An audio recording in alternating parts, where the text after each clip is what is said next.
ভূমিকম্প। পৃথিবী প্রতিনিয়ত যেসব দুর্যোগের মধ্যে দিয়ে যায় সেই তালিকায় 3 নম্বরে। বিশ্বের প্রায় প্রতিদিনই কোথাও না কোথাও এমন ভূকম্পন অনুভূত হচ্ছে, আর কোটি কোটি মানুষ ঝুঁকি নিয়েই বাস করছে ভূকম্পন প্রবণ এলাকায়। পরিসংখ্যান বলছে ক্ষয়ক্ষতির দিক থেকে বন্যা, ভূমিধস, ঝড়, এরপরেই ভূমিকম্প।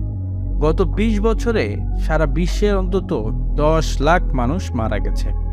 কিন্তু অন্য যে কোনো প্রাকৃতিক দুর্যোগ থেকে এটি ভয়ঙ্কর হবার কারণ ভূমিকম্প হবার আগেই অনুমান করা সম্ভব হয় না। সেই লক্ষ্যে কাজ শুরু করে টেক জায়ান্ট গুগল। 2020 সালে তারা সফল হয়। তারা চালু করে অ্যান্ড্রয়েড আর্থকোয়েক অ্যালার্ম সিস্টেম, যা ওএস ভার্সন 5 এর পর থেকে সকল অ্যান্ড্রয়েড ফোনে ডিফল্টভাবে রয়েছে। এটা আপনার ফোনে অ্যাক্টিভ আছে কিনা বা অন করা আছে কিনা সেটা করার জন্য আপনার ফোনের সেটিং অপশনে চলে যান। সেটিং অপশনে যাওয়ার পরে একটু নিচে আসার পরে লোকেশন নামে একটি অপশন পাবেন, সেখানে ক্লিক করে দিন। লোকেশনে ক্লিক করার পরে আপনি পেয়ে যাবেন লোকেশন সার্ভিসেস।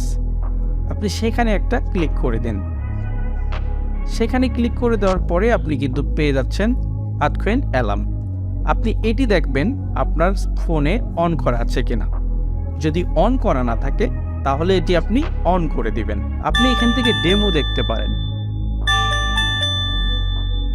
আপনার মনে প্রশ্ন থাকতে পারে, তাহলে এটি কিভাবে কাজ করে, কিভাবে বোঝে যে ভূমিকম্প হচ্ছে বা হবে?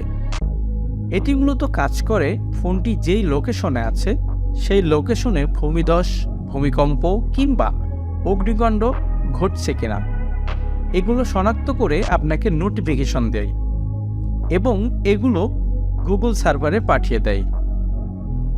যখন গুগল সার্ভার দেখে একই লোকেশন থেকে অধিকাংশ ফোন তাকে নোটিফিকেশন পাঠাচ্ছে, তখন গুগল থেকে প্রত্যেকটা ফোনে অ্যালার্ম চালু করে দেওয়া হয়, যেটার মাধ্যমে আমরা বুঝতে পারি আমাদের লোকেশনে ভূমিকম্প হচ্ছে, যাতে আমরা নিরাপদ স্থানে খুব দ্রুত চলে যেতে পারি। তো আপনারা যারা এখনও এই অপশনটি চালু করেননি খুব দ্রুত করে নিন, আর এই ভিডিওটি আপনাদের বন্ধুদের মাঝে শেয়ার করে দিন। খুব বেশি শেয়ার করবেন, কেননা অনেকেই এই বিষয়টি জানে না। আজকের ভিডিওটি এই পর্যন্তই। সবাই ভালো থাকবেন, সুস্থ থাকবেন। আল্লাহ হাফেজ।